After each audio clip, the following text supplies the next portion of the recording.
It is. Yeah, I don't know anything about racing. This is true. You're right. You're in the wrong show. Yeah. You're watching the wrong show if you want to hear like super engineer stuff.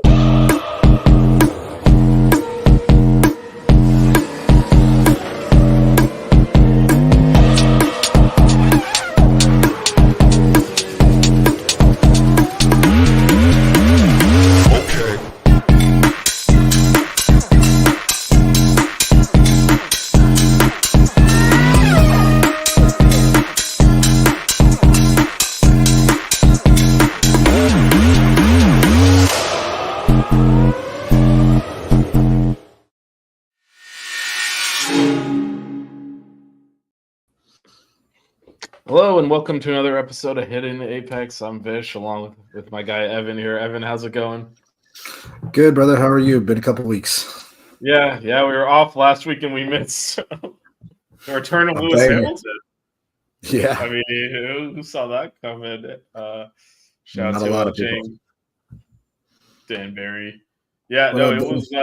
So normally, when we don't do recap after race, we kind of move on. But I feel like we have to at least a little bit talk about the wild British Grand Prix. Now, I will say, your prediction for a while was looking spy.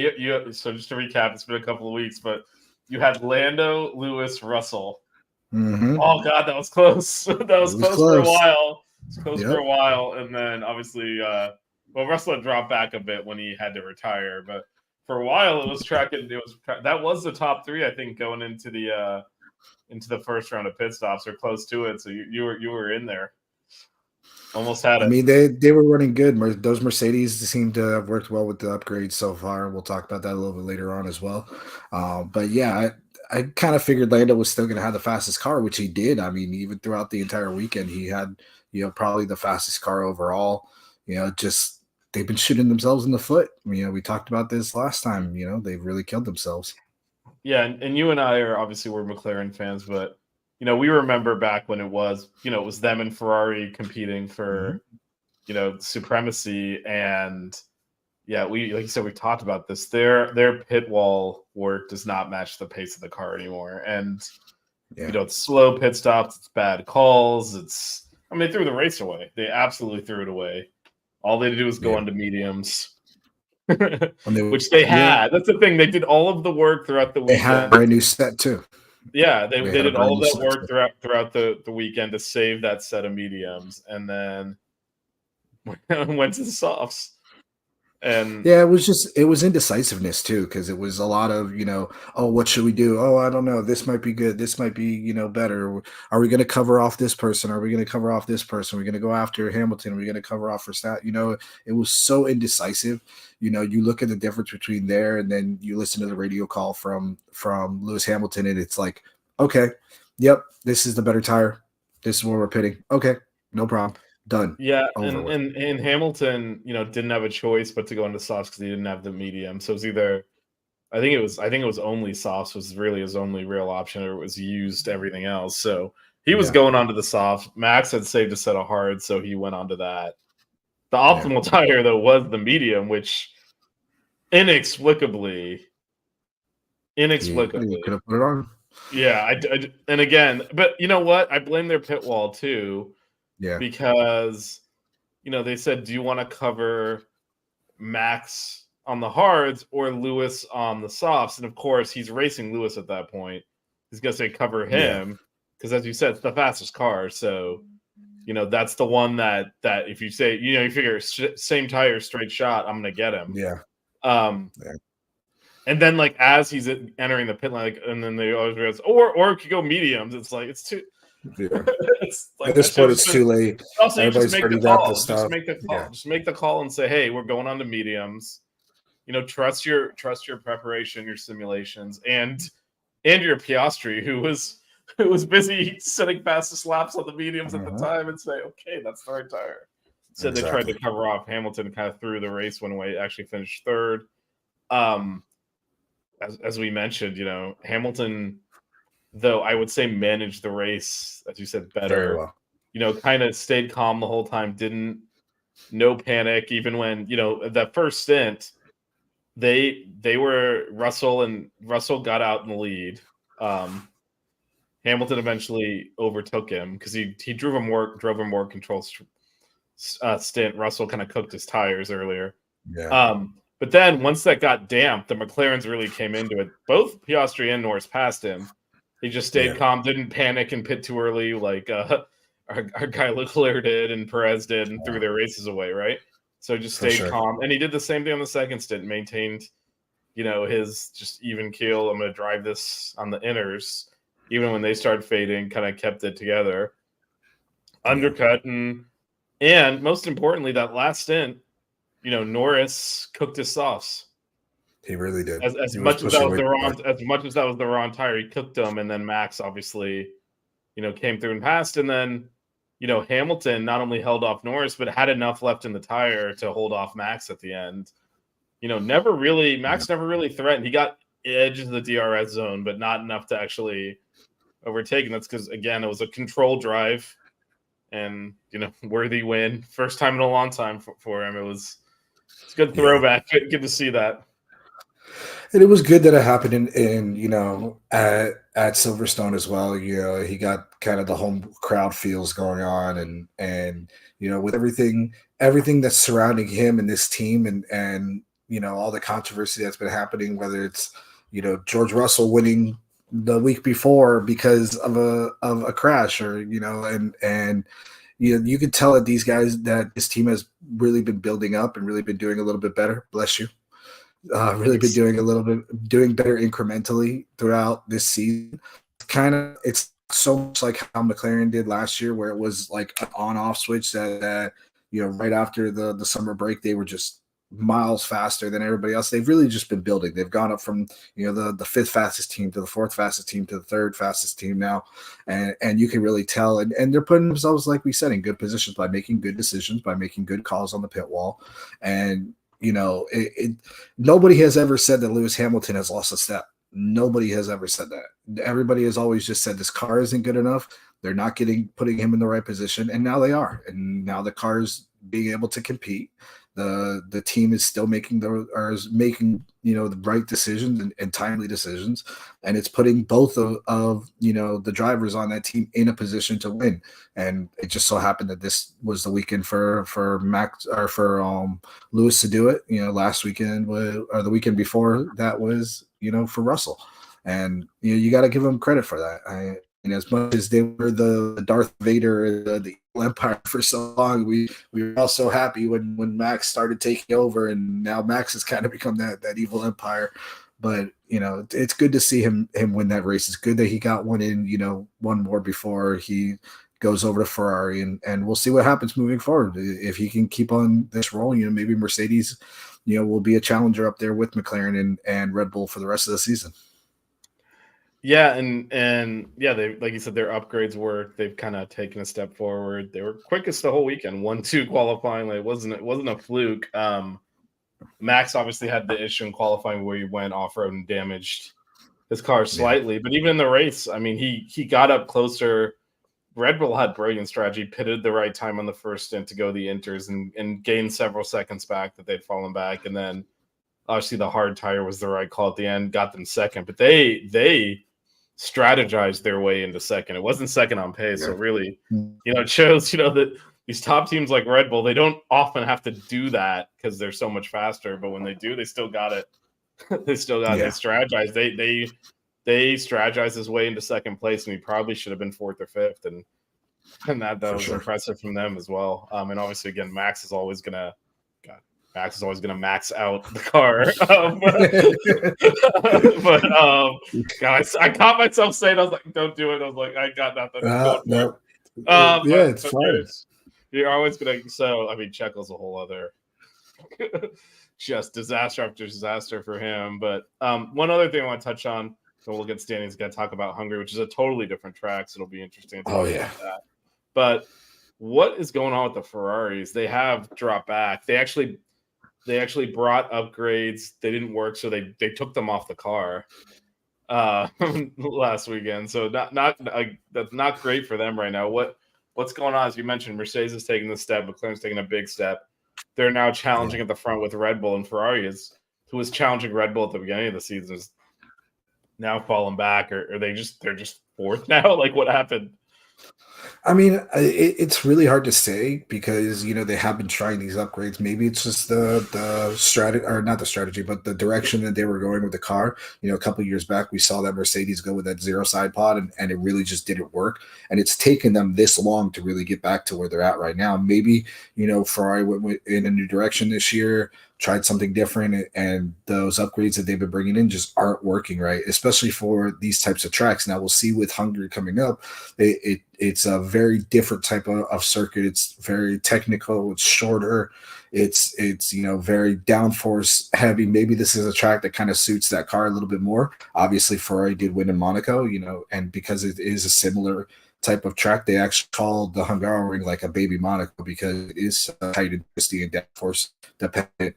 Not a lot. Hopefully there'll be some passing, but usually there's not a lot of passing just because of how tight and twisty it is. Like I said, it's a high downforce track. It's a track that you could punish your tires a lot just because of how high downforce it is.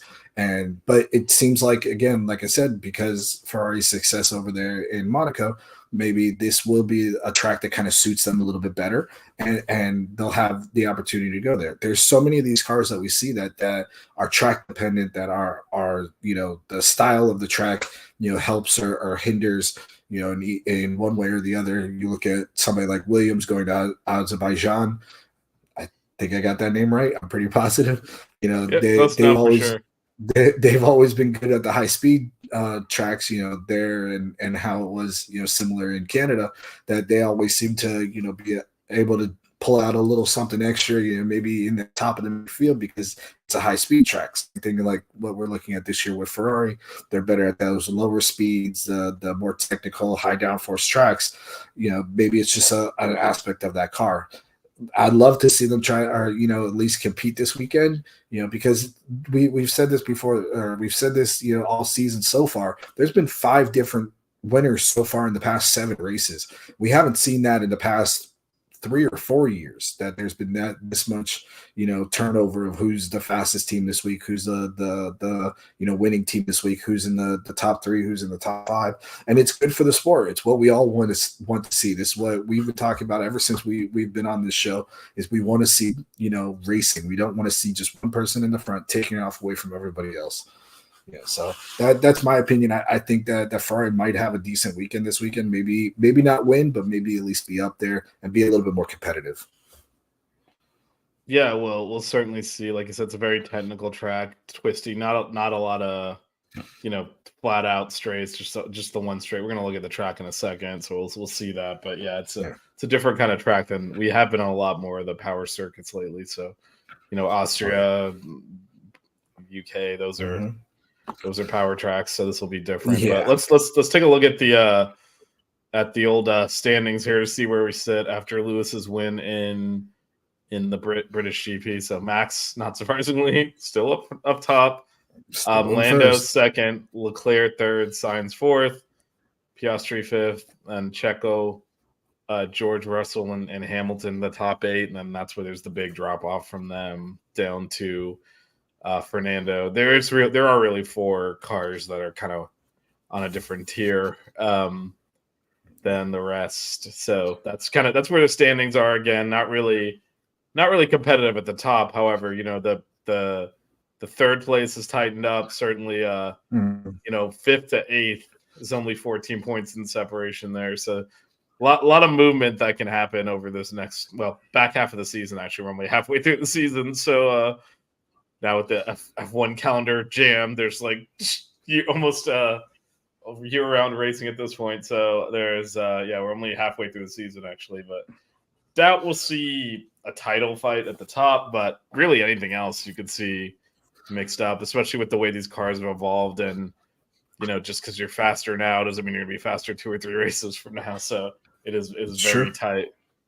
Go ahead. Sorry. I was gonna say it's interesting to even just look at this and again we talk about how competitive these teams have been. The top six are mirror images of each other. You have Red Bull, Mercedes, Ferrari. Then 4, 5, and 6 are Ferrari, McLaren, and Red Bull. So it's like you have the being fast or number one in the championship points, and they're also number 6. So it's like that's why I think that this is. We'll see it when we bring up the constructors as well. It's a lot closer than anybody ever expected. 73 points seems like a lot of points between Ferrari and Red Bull, but realistically, it's not. As far as we thought it was going to be. Yeah, especially if Checo continues to perform the way he is. Yeah. I mean, he's been pretty terrible now. Leclerc had a bad weekend at Silverstone, but if they didn't decide to go on to Inters way too early, he had climbed into the points and was likely headed to a points finish. But yeah, no, Checo's continued. Checo obviously spun in Q1 and beached the car and was out. So he was going to have a fight to get into the points anyway. But Leclerc, they really threw it away with the early pit stop, hoping that they would somehow fluke into Inters. Didn't really make sense to do that with the position he was in. I think he was running like 7th at that point. So it wasn't like they were, trying to trigger a bunch of undercuts because no one was really bothered by him. So it's a weird decision. They threw some points away there. They got to stop doing things like that. But like you said, 71 points is definitely doable now. McLaren's only 7 points back now. So exactly. This could go. I wouldn't be surprised if we see McLaren overtaking Ferrari soon. But yeah, it does still look like it's going to be a Red Bull. Could be this weekend. I mean, unless Ferrari pulls something out, like I was talking about before, and they have a good race. So we'll see. Yeah, and it does feel like it's Red Bull certainly is favored for both titles, but again, half the season still left. Exactly. Speaking of Hungary, this is the aforementioned track. It is quite the technical track. So, what are your initial? I guess I'll do some background on it. It is it's a shorter track, so that's why there's 70 laps. A lot of twists and turns, low speed turns, and then high speed turns as well. But not a lot of straights, just the one straight. There's only one DRS zone. It's 2 corners, but it's actually just the one zone. So this is all you get detection here coming out of 13 into 14, and then it's a straight. And then, I mean, I guess technically you're probably allowed to have your DRS open through the corner. I don't know why you would do that. So that's why it's kind of. I know you don't, obviously, but it's kind of split. But this is actually just one DRS zone. Again, so there is not 2 zones. It's the one detection. This is all the same zone. So, I think ideally what cars will try to do is overtake into turn 1, DRS goes shut then, and you kind of navigate the lead here. And then you actually, as the lead car, have it going into turn 2 to extend your lead out if you can do that, because again, it's just the one detection zone. So if you're behind by less than a second here between 13 and 14, you keep it all the way through here. Where we've seen a lot of tracks, most notably, I think Saudi Arabia is the one where if you overtake in the first zone, you're going to give it back in the second zone. So, they've now learned to not do that and to kind of hang back and get them in the second zone. This is the opposite. You get that advantage all the way through. So, the play is to try and get it into turn 1, and then you get the DRS even though you're the lead car going into turn 2 to really extend that out. But what are your thoughts on this track? I mean, it's a fun track. It's a great track to watch. It's also, there's going to be a lot of fans there. It's a great time for people to go out.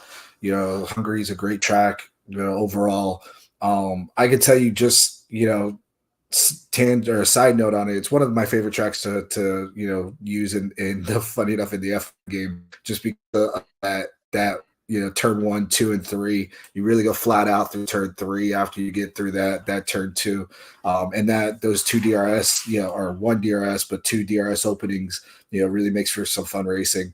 And the drivers like this track. It's not a track that they don't enjoy. Again, like I talked about earlier, that it's kind of considered like a Monaco without the walls, which is always kind of fun to think about. You don't have to worry about smashing your car into a wall if you're off by a millimeter. But overall, it's a great track. It's a fun track. It's a track that you're going to see a lot of. Qualifying is going to be one of the funner things to watch, this weekend, just because of how technical it is. Similar, like I said, to Monaco. The racing is a little bit more, processional, but there will be overtaking. There's a lot of overtaking in turn one. Not so much going into turn two because of, like I said, the situation with that. But then turn 5 is a good opportunity.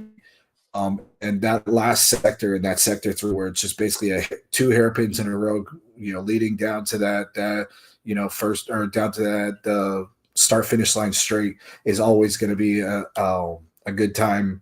There's always going to be good opportunities for them to be able to make passes there. So overall, to me, it's a fun track that's more technical than a lot of the other more traditional tracks, and it always makes for good racing. So. Yeah, no, totally agree. Shout out to your dad Jeff and your sister Carly in the chat. Always great to have you all around along for this. Yeah, no, like you said, it's a driver's track because it's so technical. A lot of twists and turns they have to deal with, and drivers love it. Like it tends to be that the tracks that drivers love are usually also the ones that are less less of a spectacle because the overtaking, as you said, happens in straight lines. They happen with a lot of straights where you can use that to overtake, and that's not fun for the drivers. They don't like just pushing the pedal to the floor, right? They like doing the technical, tricky stuff like this. Is really challenging. So I think that's where some of the overtaking comes from this week. Is it's a challenge, and you make those mistakes. That's where you lose your spot here. The racing has gotten better here over the year. This used to be straight up recessional. Whoever's on pole wins. Yeah. You can actually overtake now, and you can also follow a little bit more closely than you used to be able to. So it does make for a little bit better racing than we had in the past at this track, which, as I said, used to pretty much be if you're on pole, you're going to win the race. The other thing with this track is the first turn does kind of fall away from you. So when going into that first turn, when everyone's shooting off the standing start, and then having to get the car stopped. Famously, a few years ago in the rain, Bottas did not and wiped out several cars, half the field, including Max. This was the year Max and Lewis went down to the last race, and then Lewis. Yeah, and then Lewis, of course, as the lead car. They all went on to inters, but it was red flagged because of the Bottas crash, and then. They all left the garage on inters, but everyone else went to the pits and pitted. But Lewis as the lead car didn't really have that option because, you have to wait for a safe release. And if you go in first, change your tires, you basically have to wait for all of the cars to pass to get out of your pit box because they're all on top of each other because of safety cars. So he stayed out, and that's, again, it's a very famous image of him. The lights going out, he's the only car there. So the lights go out, and he's by himself on the grid, and that led to Esteban Ocon winning his only race. Hamilton ended up charging back from pretty much the back of the field to second after he pit out of seat and ended up falling down the field. So there have been some very famous races here. Looking at the tire compounds, we got the C3, C4, C5, so the softest range. Does that make sense to you? Yeah, because it is such a technical track. They want to have the most grip possible, going into it. It's known as a track that will eat through tires, but more just because of the downforce, not because of the surface. It's still a pretty smooth track, being that it is a dedicated track and not a road course or anything like that. So the fact of the matter is they've had a lot of data here. The track opened up in 1986. So, being that we have been racing here for a long time, it is one of those situations that they have a lot of data, like I said, and so they're kind with going with these and not having an issue. I think Pirelli's done a really good job lately of choosing these tire compounds. We haven't really had a big issue with these tires. Maybe, that we had at, I think it was France a few years ago, where Lewis exploded 2 of his tires or 3 of his tires, something like that, and still made it around to win the race.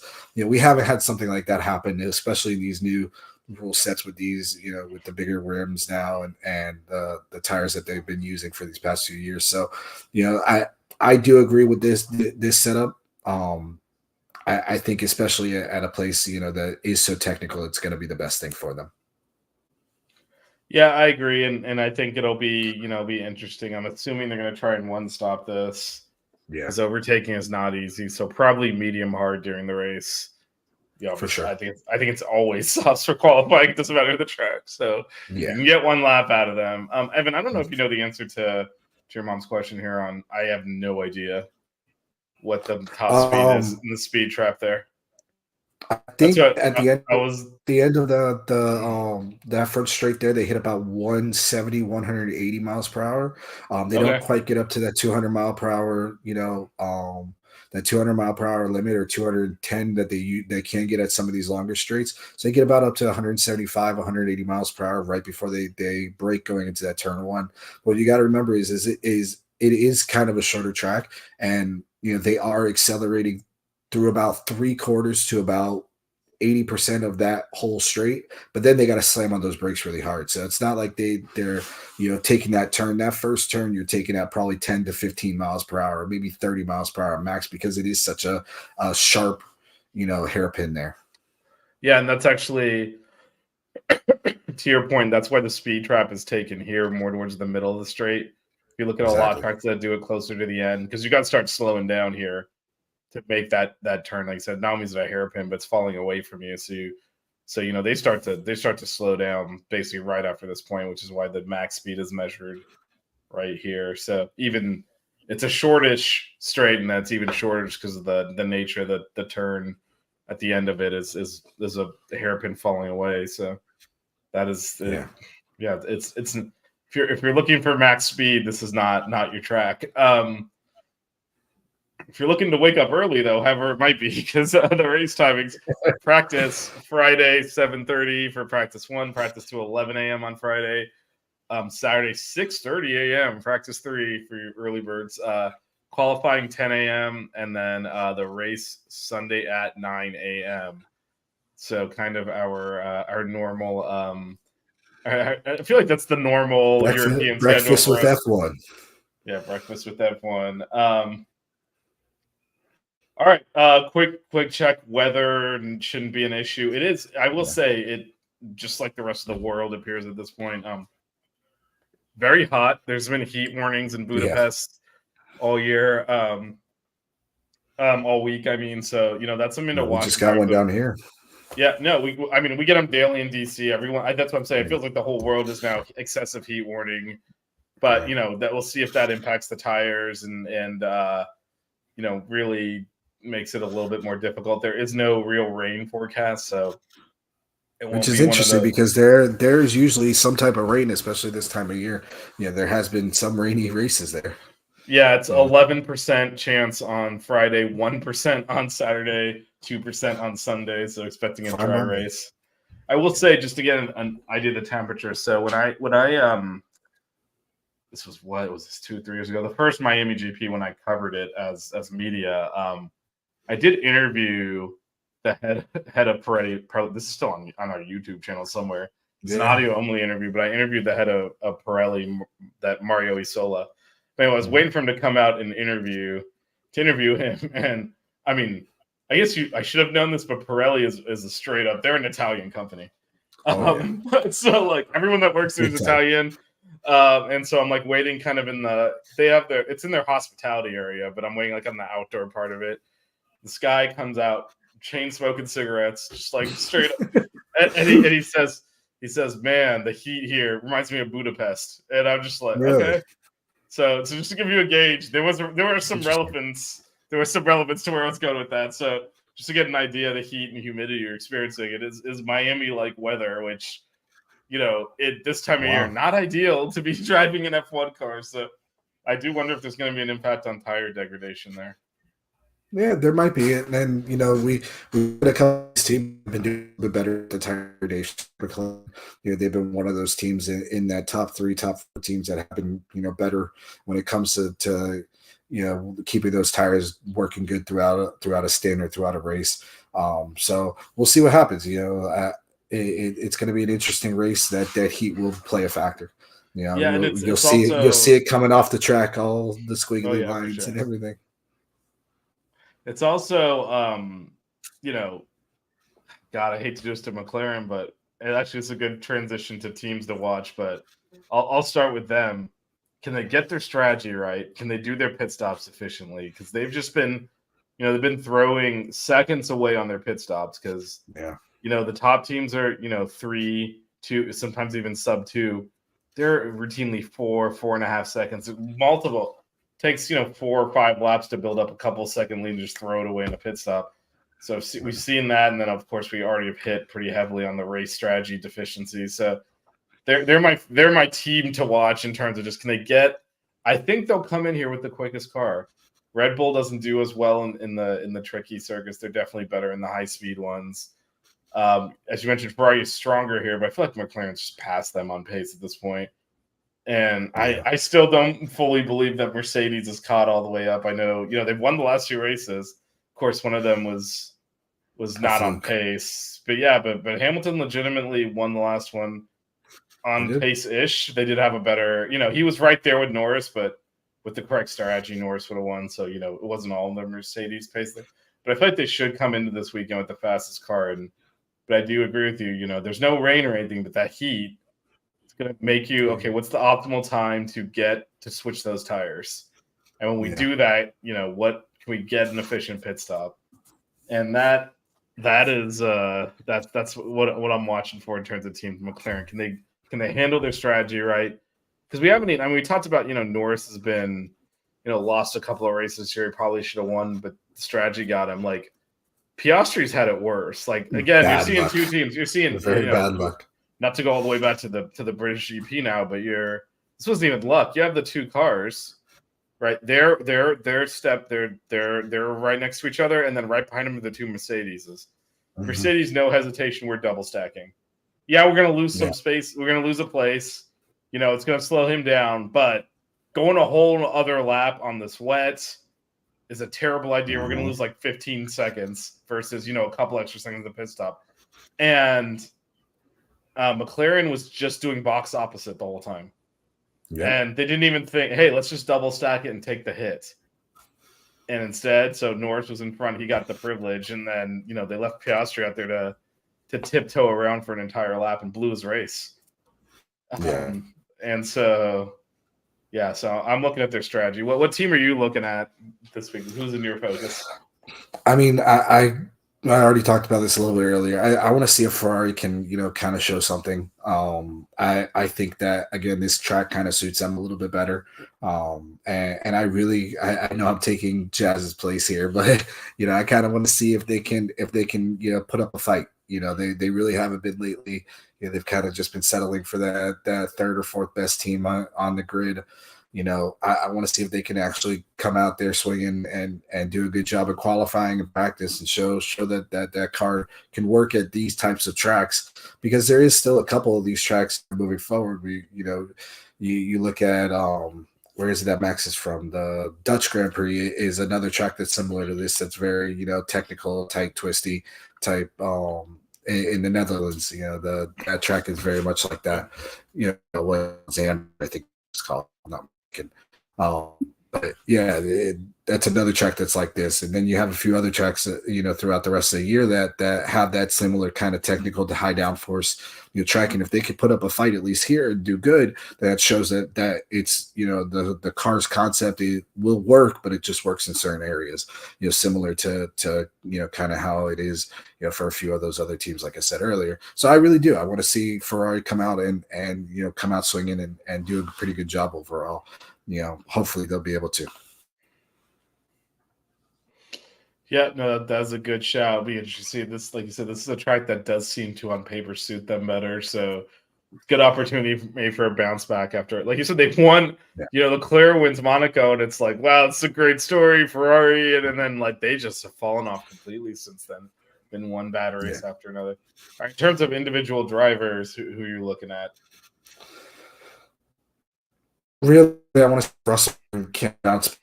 back from or can do good this week. I think that was in third place, going into the Red Bull Ring, or he was in third place at the end of the Red Bull and ended up picking up that win. He ran a great race during that race.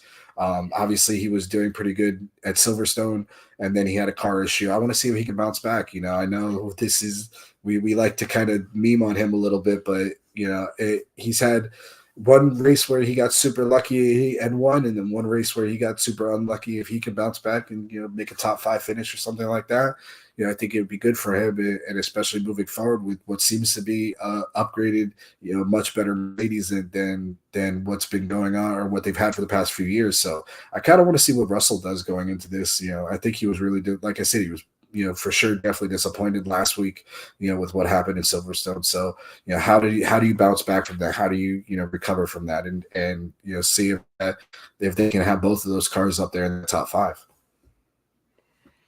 Yeah, and like you said, that Russell kind of fallen back a little bit. Again, he took pole, great start, maintained the lead, and I don't know. I'm assuming it's tire management, but usually the lead car has less of an issue with that. But he fell off.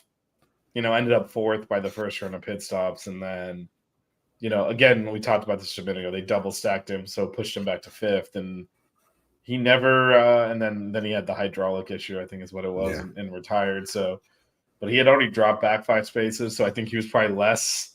I mean, anytime you DNF, you're disappointed. But at that point, I think he probably would have been more traumatized by it if he had DNF'd out of the front. Versus once you've fallen back from 1st to 5th, and then you DNF. It still stinks, but stings a little bit less. But yeah, it'll be interesting to see how he bounces back from that. I'm looking at the Aston Martins, and specifically Fernando Alonso. He's, that car and that setup and that team, low-key stinks. And last year we were looking at them as, they won races at the beginning. In fact, I saw a snapshot of the standings last year at this point. And I believe Alonso was still in 2nd at that point in the driver's standing. Yeah, because remember at the beginning, he was up there finishing 2nd, 3rd. So he didn't win a race, but was constantly in the top 3. And he remember the Red Bulls. Yeah, and now at this point he is, he's down in 9th. He has 45 points. Stroll is in 10th. And I guess, if you look at the overall, okay, they have the 5th best car. But the drop off, Hamilton is in 8th with 110 points, like more than double. So I think they need a bounce back here. And so I'm looking at them to see how they cope. It does feel like, oddly, the whole team is like resigned to just, all right, this is what we are. Same drivers are coming back. Obviously, Fernando signed that extension a while back, and a couple of weeks ago, Stroll, the worst kept secret in motorsport, that he can continue to drive for his daddy's team. So yeah, there's not going to be a shake up there. So it's funny how that works. So I'm looking at Alonso potentially to shake things up and maybe finally put together a good race for Aston Martin. Yeah, I mean, they should be doing well. There was some news that came out about them, kind of starting to look a little bit more towards the future with the Honda program coming in, with the new engine supplier in the next couple of years, and that they're kind of, taking that team and focusing a little bit more ahead of what's going on. Maybe not so much about what's going on right now, because they do know that they, have that partnership, the next engine relations 2026. So that's what they kind of resigned themselves to say, hey, we have the 5th fastest car. We're still the best of the rest, I guess you could say, because they're not really one of the contenders anymore. With Mercedes, Red Bull, Ferrari, and McLaren being, the contenders that we say for a race win, you always have that best of the rest, and they really are that. So maybe they're just kind of resigned to that, for the time being, and maybe a key acquisition of a very famous, very talented car designer could be just what they need to push themselves up there in that 2026 regulations. And it doesn't hurt that, he's worked with a Honda engine for a pretty long time now. Yep, no, that's a good point. So yeah, it'll be interesting to see what the next stage there is for Aston Martin. All right, man, it is the the time that I think this is the only reason anyone watches the show. Well, other than to see Evan, but it is prediction time for those that are new to the show. We do the our top three finishers, and then a surprise pick. Feel free to throw yours in the chat. Evan, the floor is yours to give me your top three and your surprise. So I'm gonna go with the unpopular choice for the race win. This dude won by 30 seconds last year, and he does really well all the time at this track. Max Verstappen for the win. But I will put Norris, and then I'm gonna go with actually Carlos Sainz in third. I think like we were talking about earlier that those Ferraris are good, or like I was talking about earlier, those Ferraris are going to be a little bit better. And as much as Leclerc is the lead dog in that on that team, we all know that Carlos is driving lights out this year, and he's really doing a good job overall. I mean, race he's doing a great job, and he's fighting for a seat as well. So he's still looking for where he's going to be. Still hasn't announced, or nobody's announced where he's going to be next year. And there has been a lot of movement in the driver market as well. So, I think I'm going to go with that, with Verstappen, Norris, and then Carlos Sainz in third. My surprise though is I think I'm going to go with a Haas in the top 10. I'm going to go with a Haas in the top 10. I think that there might be something going on here that you might be able to see one of them sneak into the points this week. There's going to be a lot of movement in that team as well. New drivers coming in. So but I do. We actually never. Yeah, to your point, we never mentioned Ollie Bierman has been confirmed at Haas. Obviously, Nico's going to Sauber. So exactly, I think things are moving around there, like you said. Exactly. So there's been a lot of movement with them, and obviously now Gene Haas selling his NASCAR team, like we talked about before. He's got a little bit more money or time to focus, towards his Formula One team, maybe. So we'll see how it works out. But at the end of the day, I do think that Haas will be able to show something this week, being that it is a little bit more technical, being that it's maybe a higher downforce track will suit them a little bit better. Maybe you see one of them sneak into the top 10. And if I had to pick which one, I'm going to obviously choose Hulkenberg. Yeah, I think the only way K-Mag gets in the top 10 is if he runs through people like how Bottas did. I mean, well, or he needs Bottas to run through people for him. Exactly. Sauber is still the only team that has not scored a point this year, so let's see if they can do that. I'm gonna go. So Jane's got anyone but Max. That could happen this week. It doesn't feel like a Red Bull track. And then Evan goes and picks Max anyway. So he won 30 seconds last year. How can you not pick him to win this race? And the cars aren't marketably different. Look, that's what we call logic, and we frown upon that on this show. So, yeah.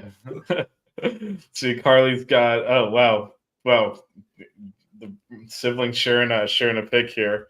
So Carly has also gone with Max, Lando, and Carlos and Haas in the top 10. How is she going to take my picks like that? I mean, she could repeat the same thing and then try to see if I notice, which. Good chance I wouldn't notice. That's the exact same thing that you said, but she wouldn't own up to it, so kudos for that. That's a stand-up character there. All right, I'm going to go Lando to win. I'll go Lewis second, and I'll go Max third. And then I just mentioned this, and I'm sorry making this up on the spot, but Sauber will finally score a point. Oh, that's an interesting one. That was one we go with. It's a wrong one, but it's interesting. Yes. But that's the point of the crazy picks. So then we're going to actually see Bottas just repeat again, and then the show is going to be the one that scores the point. Oh, man, I don't even know. I don't know what is going to transpire. Team orders. Valtteri, just do it again. Just do it again, Valtteri. Good point. Your mom brings up there. She's agreeing with you. Just take it. Take the win, man. Well, there you go. There you go. But I don't know. It's going to take it. That car is terrible, and the drivers don't even really seem to enjoy driving. So it's going to be a hell of a thing for them to get into the points. But I decided to go with it. Well, they haven't developed the car at all year. You haven't heard about any upgrades for that car the entire year. I mean, they're waiting for Audi to. Yeah. It's a bizarre thing, right? They're waiting for Audi. Audi money to come in. And Volkswagen Auto Group. Right, and it's a ton of money coming in, and also there is the new. We've talked about this some already. Obviously, next year we'll be talking about a lot more. But the 2026 car regulations are.